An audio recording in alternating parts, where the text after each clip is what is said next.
Melchett, the CIC of the Schwarzhaven forces, the blue leader. Here he is. Guten Abend, mein Umpire. We're here to talk about the Hinterstein campaign.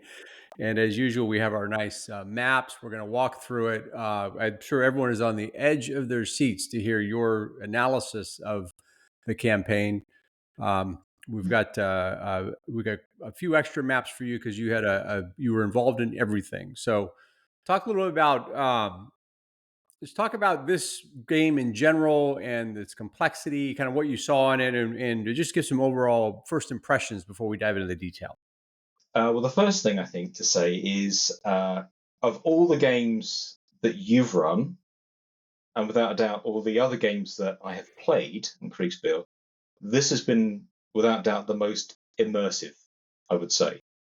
And I think that's just as you perfect your style, the little things like the AI imagery, but the bigger context that you set through the newspaper reports and the letters that are coming down from headquarters, it applies a level of, dare I say, realism that adds a certain element of pressure on a commander-in-chief, knowing that it's not just a battle set without any context. And so that has worked really well. If you want to see me stressed, obviously. Great. Well, nothing brings me more pleasure than to see stress. Why do we do this? I think, I saw some of those techniques used in different formats, and I thought we could apply it here. So it's all an experiment. So we've got a lot of improvements to make on the system overall. But you and Swentz on the other side were very worthy CICs because you carried a lot of the load in terms of the planning and creating the experience for the players. So regardless of how the scenario ended, you both did a tremendous job in terms of creating context as well for the players on each side. So hats off to both of you. So Thank you. Let's go ahead and bring up map number 1. And this is the overall beginning of the scenario of the campaign itself. Talk about the planning process. And I start with map 1 because it gives the sense of where the start point. And that's really the end point of the planning process is where you all started. So you had a very clear set of, or you had a very clear sense of the Crum and the cities on the eastern side and where you wanted to focus. Talk a little bit about how you got there. Yeah. I mean, I use what's become quite a default pattern for planning purposes now, and it seems to work well, and I think the guys appreciate it. I mean, essentially, it's a map with a blooming great mountain range in the centre. There are 2 real routes, and I discounted the western one pretty quickly on the basis of supply. So it was a bit of a shock later to understand that the enemy had taken or sent some troops down there. But essentially, for the blue team, it was all about the line of supply. And we knew that went from the port at Wilsch via the railroad through Ruffel and onto the capital. So it was all about that. It was all about the east. And so for me, more than anything, it was about concentration force and being able to deliver a decisive battle in the east that would then free up that line of supply. Yep. Very clear. Very clear. Okay. And so the circle shows where you were. So you chose the northern, kind of the most dense column to march with. And then you trusted Soldier Steve in the south to take the 12th Corps. I think hats off to you as well for taking into account multiple roads. And you had one column on a completely different road, and you all were going to meet up over in the east. So well done there in terms of not putting an entire army on one road. There wasn't a little dig at Swentz there. Which is kind of a thing you see in the... Yeah, no, that worked really well. There was a slight... I would never dig at Swentz or James. No, clearly not. No. There was a slight offset. So 12th Corps in the south was behind by about half a day's march.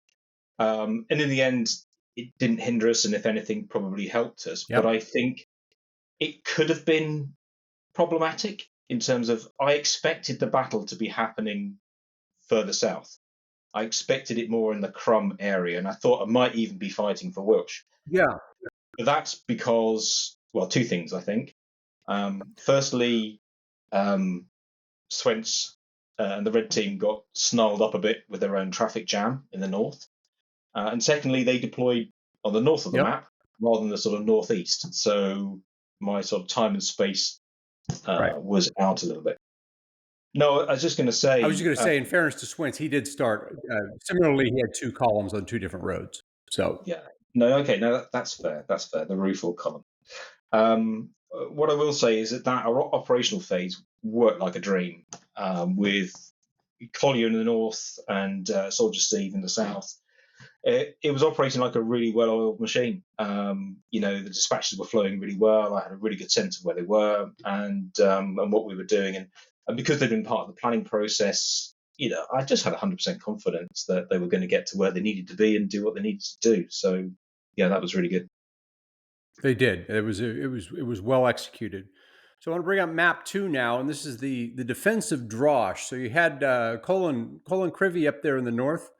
Um, we'll hear from him on our interview series, but he was up there all alone up in Drosch. Talk a little about the thinking of putting a Colin up there with a couple of with his garrison command and kind of how that all unfolded. Yeah, well, he started up there. I don't recall having the opportunity to have placed him somewhere else. Maybe I did. Um, Mhm. but certainly, Drosch seemed like the perfect place to have a garrison if you're going to have one, if nothing else, to slow the enemy down. It was on Mhm. the confluence of those two rivers, the junction of four roads, and if they could buy some time, then great. Um, so yeah, the orders were delay as long as possible, which he did. And you know what? I'm really thrilled that he had, or rather, he made such a game of it because there was only so much information that I could get to him or risk sending to him. Oh yeah, he had a blast. In the, in the end, he became kind of a Colonel Kurtz up the river there. He had his own little empire there. Which is great, The because heart he of couldn't quite darkness, our neglect own it. little Creasville world. Yeah. It was fun. We'll talk to him about what it was like to run his guerrilla forces up there in the north. So let's go ahead and move to map 3. Now, map 3, when you found that in Crum there wasn't an enemy concentration, but then there would begin to have evidence of at Holtz, which is one it's where you're circled on the map 3. There was evidence there, the enemy there. How did you change your perspective in terms of what you were going to do? Because the original idea was you're going to kind of go to Crum and make sure there was a defense there. Yes. So as I say, I expected the battle to be further west in the Crum area. If anything, I was rather hoping it would Mm-hmm. be because I knew that Crum was a bottleneck. It was a choke point. And I was hoping that the red team were going to struggle with that, whereas I had the two roads coming in and I could probably get numbers. But we had secured the port at Wilsch. We had got across the river north of it. We were at Crum. And ultimately, we had to get north, so I had to cross the two rivers that were remaining, the Yeah. Durntal and the Elmbach. And so, the challenge was, I mean, it's interesting, isn't And it? in terms of, I'm going to pull up map 4. No, I'm just saying it's an interesting challenge to compare red and blue and the two different objectives. I think um, Swentz had, in many ways, we had all the same problems in terms of friction and whatever else, and he had his own unique ones, I Mhm. know. But ultimately, he had achieved his objectives on day one. He had cut my line of supply, and so for him, it was about choosing the right Right. ground, choosing where to fight, and then using the power of defense. Whereas for us, we had to push forward, and we were also doing that in the context of probable numerical parity. Probably, we didn't know at that time. Um, and limited room to maneuver. And we were having to get across two rivers. So it was a very different imperative that we as Blue were under. We had to take the battle to the enemy Whereas the difference was, I think, Swentz had to not lose, we had to win. And I think that was probably the crux of the scenario. You did have an advantage in supply in that Wilsch would always keep you That's true. supplied. That is So, true. and you did a good job getting the only area where your supply would have caused you a problem is if in the initial march you wouldn't have somehow you would have placed forces Yeah. in the west where you wouldn't have had access to that supply. So you had an advantage on supply, and in fact, his slower movement was driven quite a bit by had outrun his supply, and he needed to bring his depots up. Yes, that's fair. Okay, and then talk about the Holtz action. So you tremendously outnumbered the Red forces at Holtz. Ardius and the Fifth Red Corps were at Holtz. And Soldier Steve did a nice job getting both Kolya and Soldier Steve did a nice job kind of really doing a nice pincer movement there at Holtz. Talk a little bit about how you walk through that process of planning and how you really delegated it to them and they executed it. Yeah, again, that worked like a dream. That was probably the highlight of the campaign, to be honest, because there are a lot of moving parts, there are a lot of challenges. There was the railroad bridge and the road bridge, both were defended. Okay, so we've got an opposed crossing, but we have the option of pontoons. So how do we then get across the river unopposed, if possible, doing that securely, you know, with the coordination issues of getting through that bottleneck at Crum. So all of these things were coming together. But actually, we came up with which I thought was a really good plan, and it was executed perfectly. Soldier Steve getting the pontoons forward with the protection from the guns, with the cavalry screens, out of the immediate reach of the defenders at the road bridge. Meanwhile, Collier pushing up and exploiting the crossing further north up the river. So, I think we put Fife Corps in probably quite a difficult position at that point. And at that point, the game was looking quite good. We were feeling quite confident. I think if there was an award to be given to yourself, Soldier Steve and Kolya, it'd be the Vulcanreich Engineering Award for the most pontoons ever constructed. Yeah. Right? Right. It was terrific. And Ardius did not really understand the situation he was in until too late, and he lost his entire baggage train. So you got a lot of Vulcanreich uniforms out of it anyway, and a couple Yeah, bottles of wine from the it's a nice Vulcanreich claret. vineyards. Yeah. Which brings us to Elmbach, because really from Holtz it just rolled right into Elmbach, and I'm going to go ahead and bring up map number 6. And I have circled on the map where you were. And initially, your focus was in the north. Talk about your conception of the battle and your early conception of it in terms of where you wanted to focus. Yeah, sure. So we knew that there were forces further northeast in or around Treeb. So we knew that Fife Right. Corps had retreated that way. We'd had reports of 20,000 enemy in that area. So we knew the enemy was there. Equally, we knew that the enemy must have been blocking off the road north of Holtz. It's just too obvious not to. But Right. there was a possibility that it would have been relatively lightly defended because it was such an obvious route and because it was easily held. And in my mind's eye, I pictured that Swentz would have wanted to seek a battle on the south side, the right bank of the Elmbach, in the vicinity of Tree, holding the road between Holtz and Bran relatively lightly.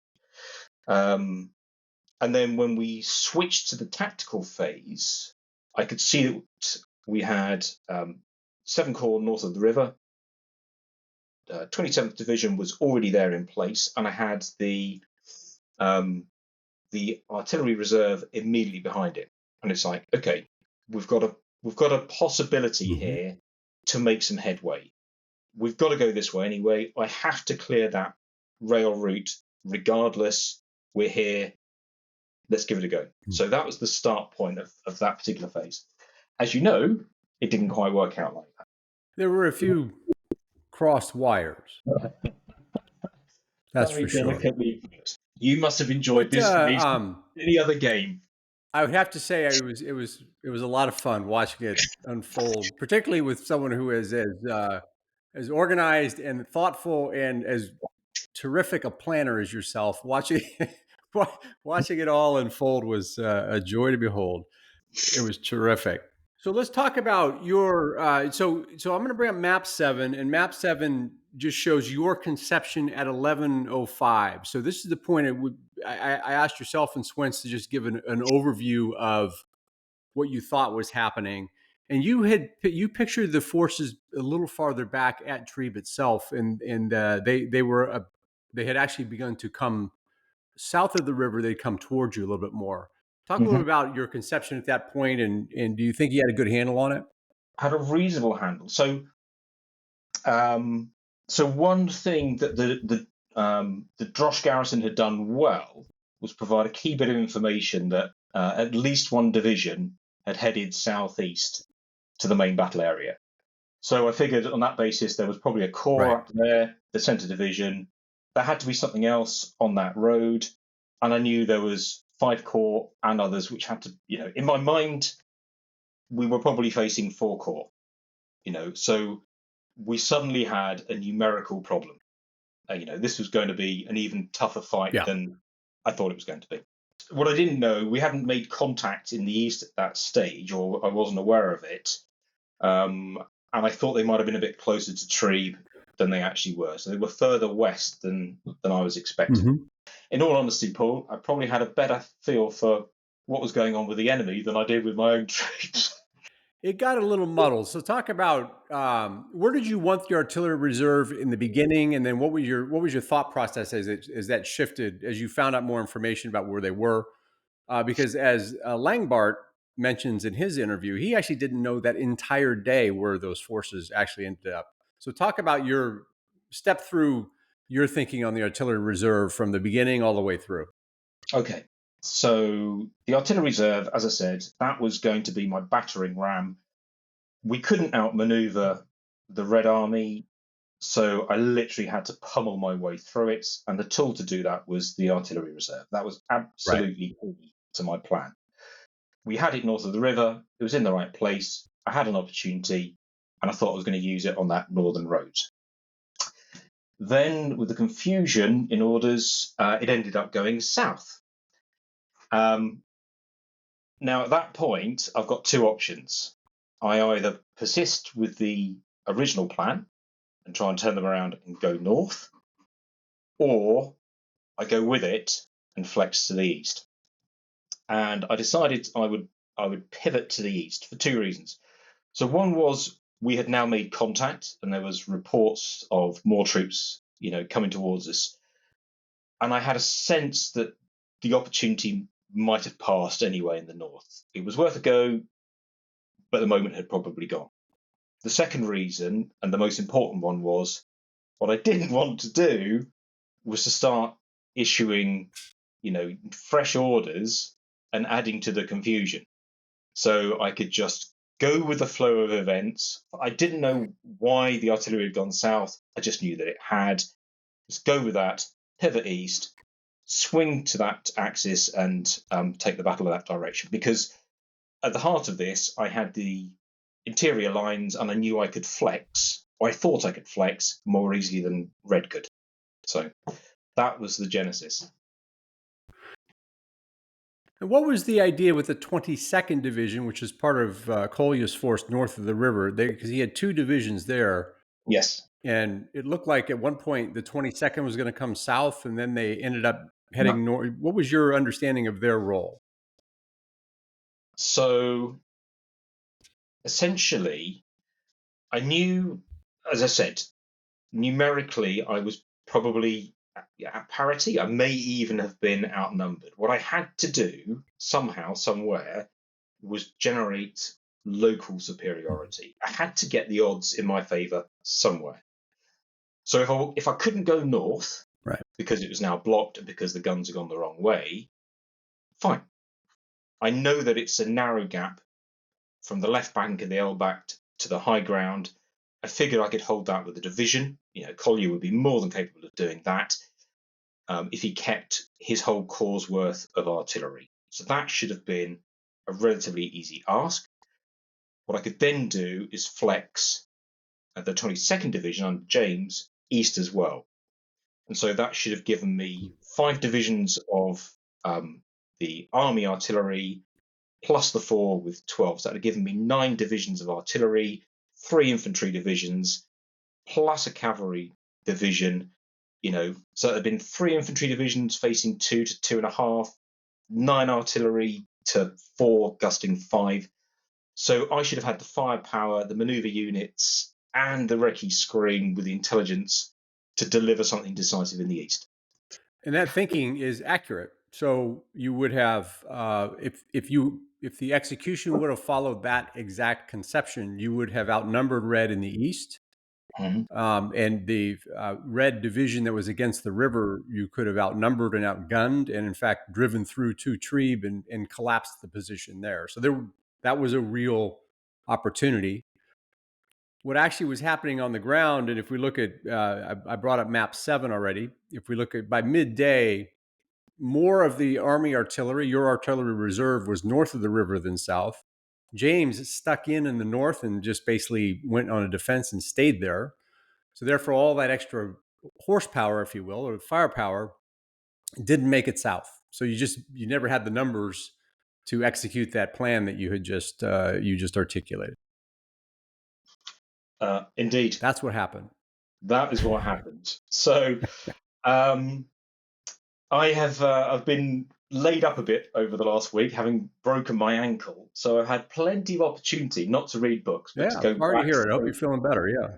Yeah, thank you. It's fine, but I've had lots of opportunities to read through all the various channels and mull over this, as you obviously do on a holiday. So yeah, it's been really interesting. Well, we do. I do. Your holiday is to battlefields, which is highly commendable. So it was really interesting. The focal point, the obvious thing that went wrong was the bridge and the army artillery. But actually, that wasn't the thing, I believe, that did for us in the end. It was the inability to flex the combat power south of the river. That's what really affected us, because everything else was just delay. It was time. But we still had the combat power intact, and we could still have enacted that plan, albeit later, once I'd sorted that out. So that was really interesting. But it happened for various reasons that we can delve into. I'm going to pull up map 8 and talk about the North River and clarity of commands. And this is not so much around the CIC level, but there was an interesting moment here. Double O, who was the commander of your 27th Division in the North, who was a terrific player, and I have a lot of respect for. He used the term, "I want to push forward to engage the enemy." And so you see there the 2 yellow arrows that are coming together. He did that at a time when enemy artillery had come up, and so he basically pushed into an artillery barrage that really hurt his forces. And it was just a great example of his best move would have been to dig in and keep that northern line, as you just talked about in your plan, keep that northern line solid so that you could execute your plan in the south and east. And yet he used the word push, and so that means move forward. And so not a hit on him, because he's a terrific player, and I have a lot of respect for his play. But that was an example of where just one conception in one order changed the balance up there, because that really took that division out. They suffered a lot of casualties as a result, and it forced James to stick up there. So one order shifted a balance in a way that you couldn't see down in the south. No, I had no idea. And you're absolutely right. Of all of these things, it was that single engagement by the 27th Division into the face of all the red guns in the north that caused the damage, which they now had to reinforce it one way or another. Turned out that it was the 22nd Division, plus a whole load of guns. And that was the combat power that I needed in the east.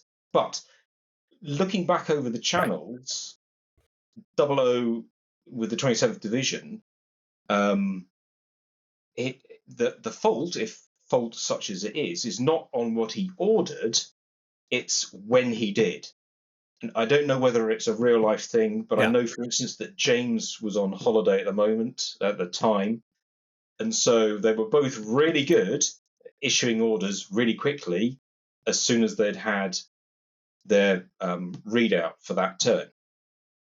What they didn't do was Right. send the dispatch up and wait for orders down, and then either send the orders then themselves or modify the last ones. So they were both marching to the last orders.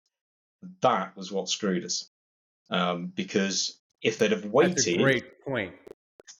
Yeah. because Collier had sent those orders had been received within that time, and there was time for them both to issue new orders, and that would have got James and his 22nd Division over the bloody bridge with the guns following on behind.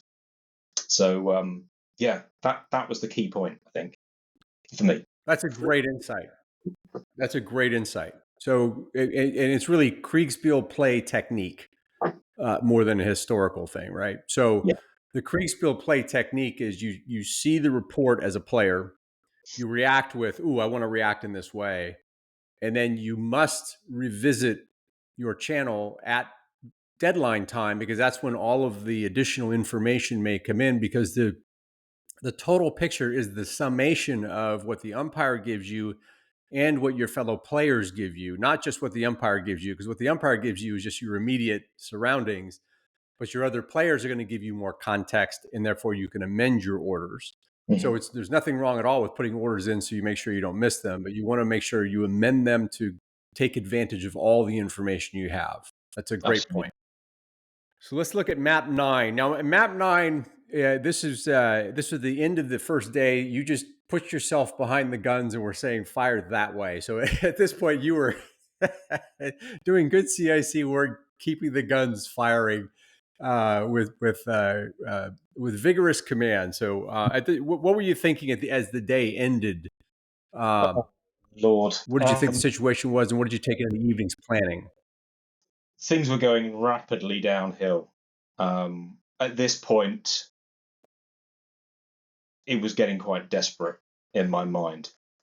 So we've covered off what was Yeah, happening on the north of the river. So with 27th and 22nd yeah, Divisions. Um, Langbart, I really enjoyed his interview. He's explained in the past, and you've discussed why some of the army artillery stayed north of the river. I had no idea. But to be fair, yeah. I thought there were two batteries that had stayed north. And so I thought I had 4/5 of them south.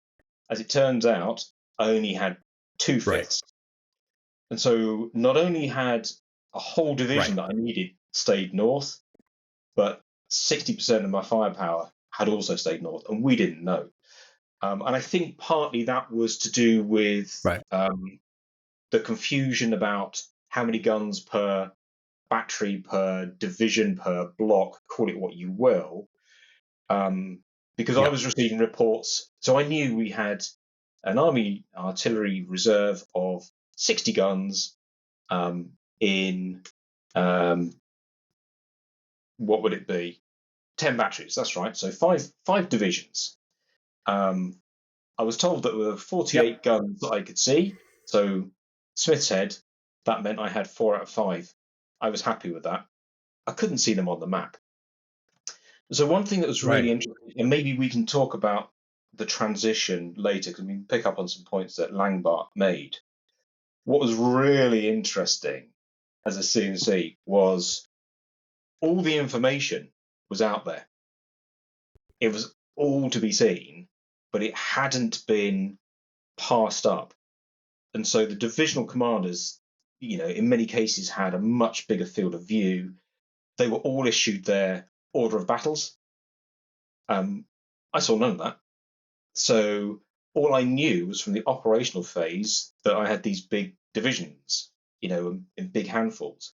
It would have really Hmm. helped if they'd been reported up. So it was really unclear about locations of friendly forces. Some of the sighting reports were, well, there were dispatches that weren't sent, or they were incomplete, or they could have been better.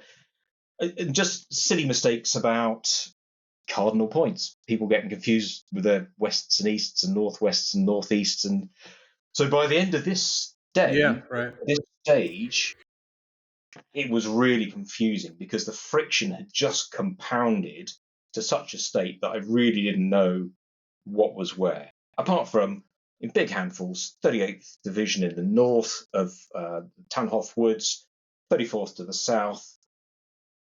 I had some guns there, wasn't entirely sure how many, and I had the cavalry off to the southeast somewhere. And I needed to Yep. try and resolve that overnight to still come up with some sort of decision the following day. That's where my mind was. It wasn't a pretty place. The way you just expressed that is so powerful. It compounded, right? So small gaps in information just get larger and larger, or they compound up to a point where, as a CIC or as a senior commander, you just have no sense of what's where. And so that's such a great way to think about it in terms of, as you are commanding yourself in the future, or any of us, how do we reduce that compounding effect? Right? Yeah. What are things we could do to just reduce that? And small things like gun count is a big deal. So what was happening is you were actually counting 12th Corps artillery as Army artillery, because they Yes. were all jumbled together. So you saw a grand battery, if you will, but it was as much the 12th Corps artillery as it was the Army artillery. That's where the counts were going a little bit sideways. So Yes. Yeah. So cool. So the it was next morning, you decided to push on. well. So this is where the scenario and the strategic context worked beautifully, Yeah. because if we were just playing a battle, and it didn't have that context, that's the point I would literally have gone, stop, stop, stop. Let's recalibrate. Let's just work out what's what, go again. And maybe even in this scenario, I should have done that. But I was feeling the pressure from above, real or otherwise, real or imagined, and I knew I had to Mhm. get forward. And the situation wasn't going to get any better. Right.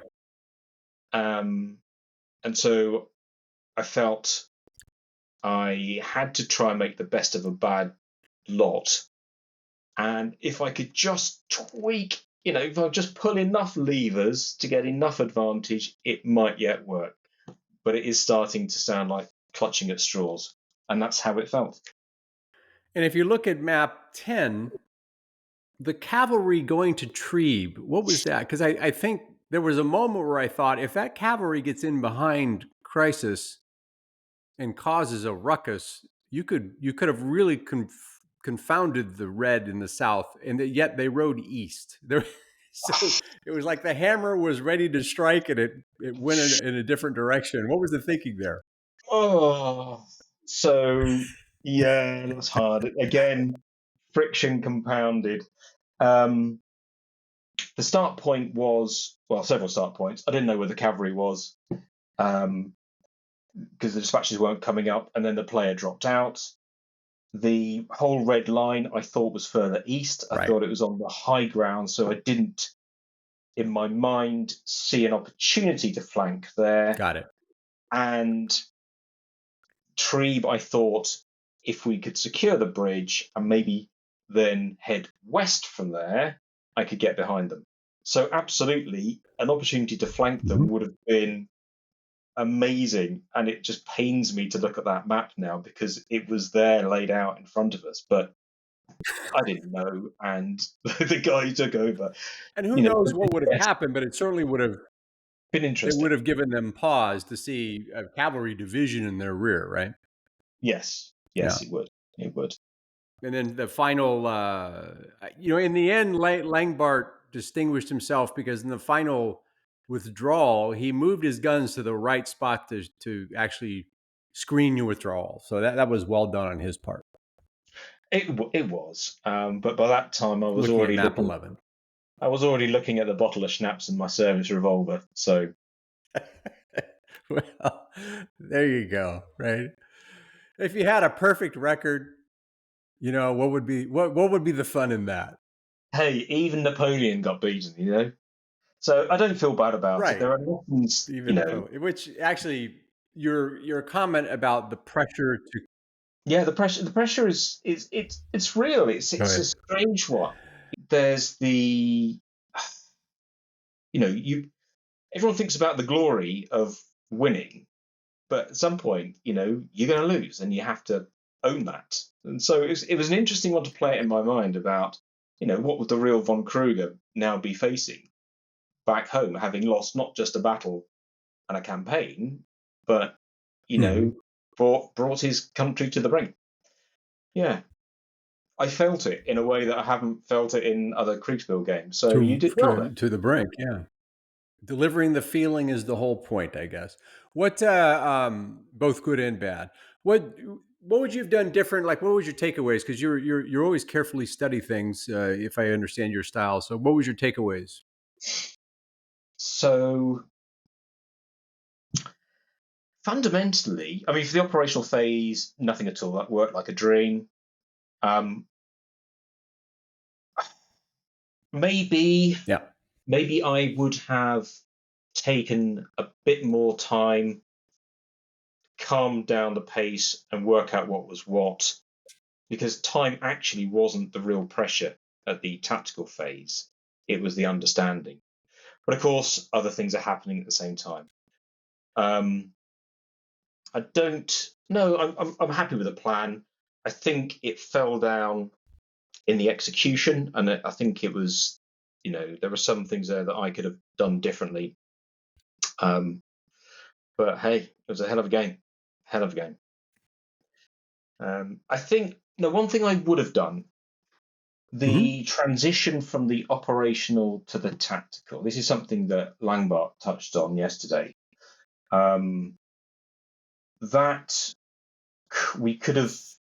What I should have done was insist on a war council just to make sure that the new players were read in, that I had explained what I was expecting from them, and just to make sure that everyone understood their part in it. We didn't have that, and there was a whole load of things that could have fallen out. Right. So just understanding where they were on the tactical map, which way they were orientated, that would have. I should have done. I should have asked for that. I didn't think to. I didn't think to ask, you to give me that, or to insist through the core commanders to make sure that we had that information. Because had we done that, a lot of that friction wouldn't have been there at the start. So that was probably the key thing I could have done differently. Whether you would have granted it is another matter. But there's almost a case to say that as you move into a tactical phase, to have a Well, planning phase for that. Not a heavyweight one, but just a little bit of time for the mhm. CNC, the core commanders, just to talk about the day's battle that's coming up. So maybe something to ponder. Well, you made a good point about the gun count. So that's an example of where a pause for you to just really take a look and inventory everything, so you know where the human players were, what equipment they had. To just reset on that, I think is a valuable lesson for the whole system. So I Yeah, agree with that. And then yeah, coming in as a tactical player, the reality is, if you're a spectator for the blue side and you then are brought into a blue tactical scenario, you haven't really been tracking the 27th Division's progress as a spectator. You've just been kind of watching the overall. But when you're in command now of the 27th Division, you need to really get up to date on where it is, what's happening, its state of play, right? this is absolutely no criticism of the guys coming in, because they probably made lots of assumptions about what we knew because we'd been playing it longer. And I probably made assumptions about what they had been reading into the scenario. But the fact of the matter is, I mean, you can ask them when you interview them, Right. they, human nature is they probably didn't throw themselves into it until they had to step up and play. I would imagine they may have had a skim of the scenario before, but a cursory one. So it's, as an umpire, I get it. It's striking that balance between you don't want to have too much of a pause. You want it to flow nicely, but equally you need to make sure that the players are fully briefed. Well, this was a first crack at this format, and so we had a lot to learn collectively on how it worked. And I think one of the concerns was a person not immediately engaged in a command. Would they be interested in later being a tactical command? Taking a tactical command and dipping in and dipping out. I'm always careful about abusing people's time that way, and so that they only have like a partial experience. So how to ensure the battle itself, where they to participate, is a full experience that they enjoy and get completion on, versus you get to command a regiment for 5 turns and then we don't tell you what's going on because more important things are happening. And because at the end of the day, people are very gracious with their time to play these games. Oh no, it's a pleasure. You're very gracious with your time to create them, so thank you. But no, I get the point. People want to be engaged, and on the tactical side, the divisional commanders absolutely could. But on the operational side, there wasn't much for them to do. So how do you strike that balance? You don't want them to be bored, but you need them to be read in. That's the friction, isn't it? The tension there. But I think the tactical players proved or have given feedback that it was okay to not be totally engaged the whole time. When they were, they enjoyed it. So I think I was being oversensitive on that point. And we need to treat them as brand new players with no context when they start, rather than assuming they have a lot of context, which is your Yes. point. Yeah, absolutely. Absolutely. I just say the longer time period, I think, helps with the immersion. And it also helps with the realism. I mean, don't get me wrong, I've really enjoyed the short 5-turn Moltke problems that we've done, but it suddenly becomes very different when you don't know how many days you're going to play for, and how many turns you're going to fight for at the end of it. That's a very different dynamic, and a good one, I think. Yeah. I was surprised at how enjoyable it was and how much complexity it created, particularly the operational coming together at the tactical, because that battle of Elmbach could have been any combination. You could have, like at Holtz, you tremendously outnumbered the enemy. We would have never set that up as a battle, No. right? Yeah. We would never just said, hey, here's a scenario where you're 4 times the strength of the other side. And doesn't that sound like fun? Like, we would never do that. But Ardius was outnumbered 4-1. Yeah. Right? Yeah, he was. He found himself outnumbered 4-1, and you were coming in every direction, and he ran off and left his baggage. So, Yes. Yeah, that was good. That was good. And the right. whole battalion. Wow, it's tremendous. Well, tremendous job, and really appreciate your participation. I hope your ankle heals well. That's what a pain that must be. And thanks for taking the time to come on and talking through your perspective as the Blue CIC. And we look forward to having you lead some more, getting your revenge on Swens. Oh, I intend to. Don't get yeah. And thank you. Been a great game, and thank you to all the players on both sides for making it as I'm not sure fun's the right word, as engaging as it was.